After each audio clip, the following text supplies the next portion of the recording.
Alors, on veut que ce qui est sous la racine soit supérieur ou égal à 0. Donc, il faut résoudre x au carré moins 2x plus 3 supérieur ou égal à 0. Donc, c'est du second degré. Donc, il nous faut calculer les racines. Donc, on commence par calculer delta. B carré moins 4ac. Donc, le B, c'est moins 2. Moins 4 fois le A, c'est 1. Et C, c'est 3. Donc, on obtient 4 moins 12, donc moins 8. On a donc delta qui est négatif, donc pas de racine.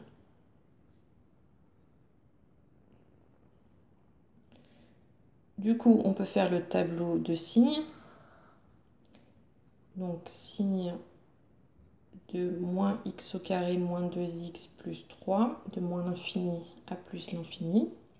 Donc, il n'y a pas de racine, donc pas de nombre à mettre ici. Et dans le cas où il n'y a pas de racine, on sait que c'est tout le temps du signe de A. Donc, A, c'est 1, donc il est positif, donc c'est tout le temps positif. Donc, du coup, nous, on voulait résoudre ça supérieur ou égal à 0.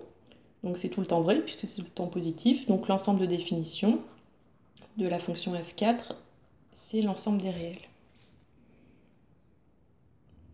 Ensuite, donc ici, on a deux racines. Donc, on va les traiter séparément. Donc, sous la première racine, x moins 1, donc on sait que ça doit être supérieur ou égal à 0. Et à la fois, on doit avoir en même temps ce qui est sous la deuxième racine qui est positif. Donc, moins x plus 5 supérieur à 0. Donc là, je ne mets pas le ou égal parce que en plus, c'est au dénominateur. Donc, on sait qu'au dénominateur, ça ne doit pas être égal à 0. Donc, c'est le seul cas où on mettra strictement supérieur à 0, c'est quand on a une racine au dénominateur. Donc, on résout ça. Donc, x supérieur ou égal à 1 et moins x supérieur à moins 5. Du coup, ça, c'était bon. Et donc là, on divise par moins 1. Donc, on change le sens. Et là, moins 5 divisé par moins 1. Donc, ça fait 5. Donc, du coup, on doit avoir des nombres supérieurs ou égaux à 1, mais inférieurs à 5. Donc, ça fait l'intervalle 1, 5. Donc, en 1, on ferme, puisque c'est ou égal. Par contre, on ouvre en 5.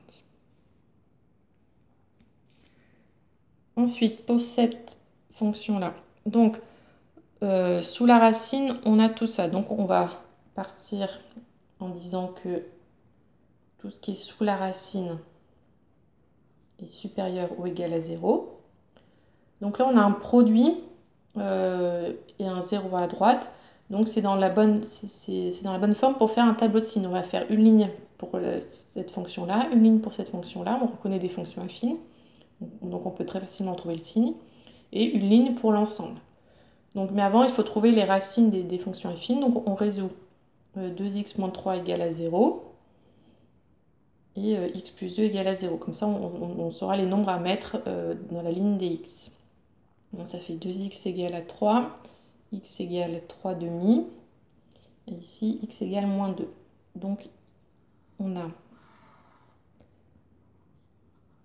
deux nombres à mettre ici, moins 2 et 3 demi.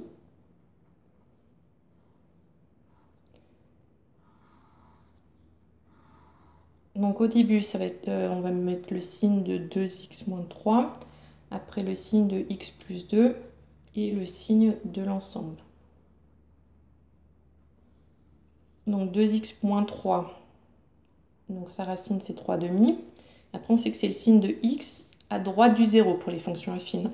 Donc là, le a c'est 2, donc positif à droite du 0.